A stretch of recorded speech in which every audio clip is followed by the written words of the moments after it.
Bonjour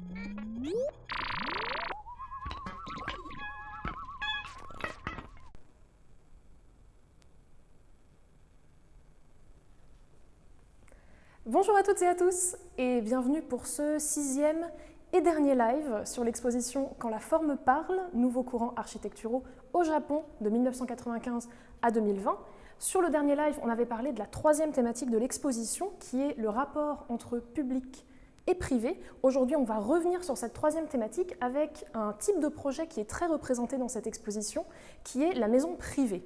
Alors en fait, il y a une raison pour laquelle ce type de construction est autant présent dans l'exposition, c'est que la maison privée au Japon, sa durée de vie moyenne est de 25 ans. C'est très court. Et en fait, il y a plusieurs raisons qui expliquent ce phénomène.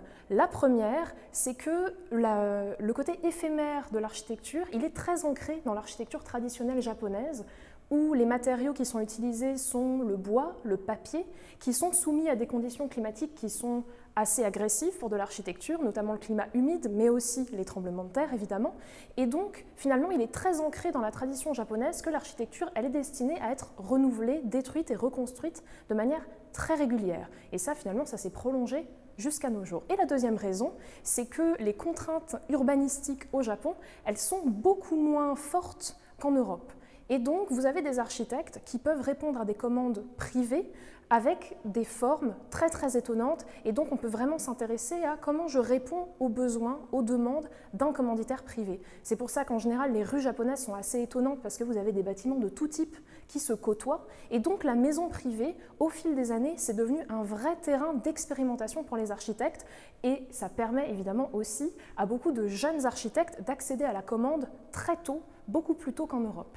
Et donc, parce que la maison privée, c'est un terrain d'expérimentation qui est tellement intéressant pour l'architecture japonaise contemporaine, j'ai choisi de terminer cette série de live avec une maison privée.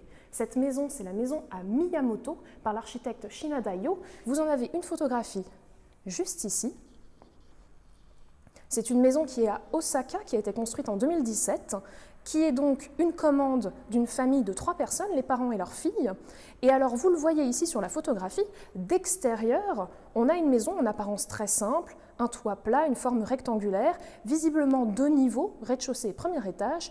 Or, c'est vraiment à l'intérieur que ça devient tout à fait intéressant.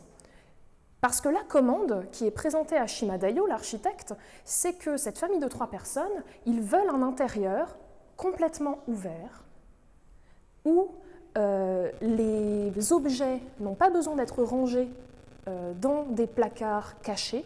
Donc tous les objets peuvent être laissés aux yeux, à la vue de tous. Et en plus de ça, vous n'avez aucun mur à l'intérieur de cette architecture.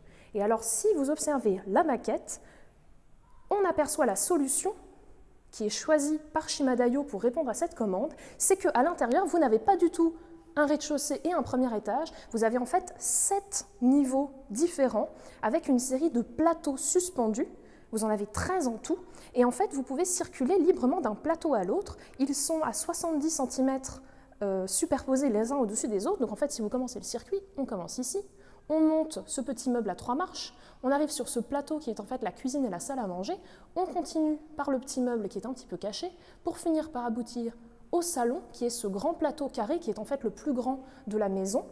Et ensuite, vous pouvez continuer votre ascension à nouveau en suivant la spirale. On arrive ici au niveau de la chambre. Et ensuite, vous pouvez continuer à monter et accéder au toit par ces espèces de cours intérieures qui sont pratiquées ici. Donc vous voyez, au niveau de l'architecture intérieure, on est sur quelque chose de complètement nouveau, de très très particulier, qui en fait est une manière pour l'architecte de répondre à la commande. Alors l'architecte, il prend aussi en compte le fait qu'on est ici dans un quartier qui n'est pas encore très construit, mais comme je l'évoquais plus tôt, le cycle de construction-reconstruction est très rapide. L'architecte, il s'attend à ce que dans les prochaines années, vous ayez par exemple des immeubles qui entourent cette maison.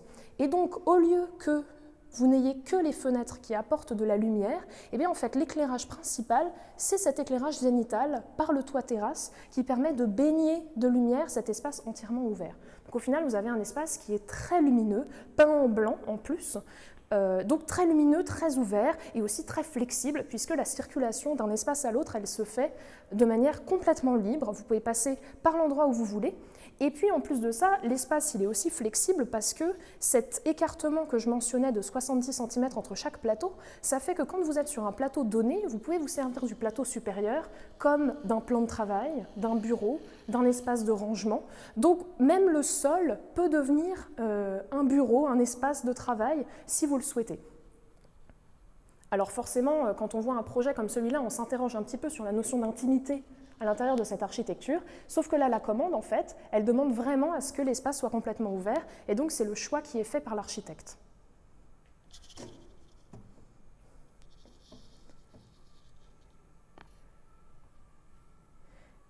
Alors forcément, la commanditaire qui a un petit peu dicté le rendu final du projet, elle dit qu'on lui fait souvent beaucoup de critiques par rapport à son intérieur, sur le fait que forcément, pour les personnes en situation de handicap, pour les personnes âgées, pour les enfants, c'est peut-être pas un espace qui est très praticable. C'est aussi un espace qui est, on l'aperçoit, débordant d'objets, ce qui peut peut-être paraître un petit peu étouffant, mais elle répond qu'à partir du moment où ils appartiennent à la classe moyenne japonaise et où, dans leur vie, ils ne pourront se faire construire qu'une seule maison, eh bien, ils voulaient une maison qui reflète parfaitement leur manière de vivre et leurs intérêts. Et puis finalement, cette maison, si elle peut paraître très étonnante comme ça, elle ne l'est pas tellement en regard de la tradition japonaise, puisqu'il est très fréquent dans la tradition japonaise de trouver des espaces où l'ensemble de la maison est ouvert et où, si vous voulez moduler votre espace intérieur pour créer des divisions, en fait, vous rajoutez des cloisons, vous rajoutez des paravents et votre espace, il s'adapte à vos besoins. Et finalement, ici, si la famille souhaite plus tard rajouter des cloisons pour fermer des espaces, ils peuvent le faire aussi. Après, évidemment, en général, on associe l'espace intérieur japonais à quelque chose d'assez épuré. Ce n'est pas du tout le cas ici.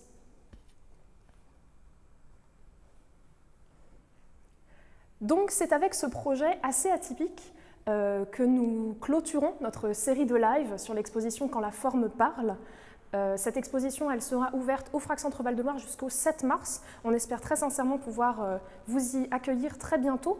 En attendant, si vous souhaitez voir ou revoir les lives précédents, ils sont disponibles sur notre site internet et sur nos réseaux sociaux.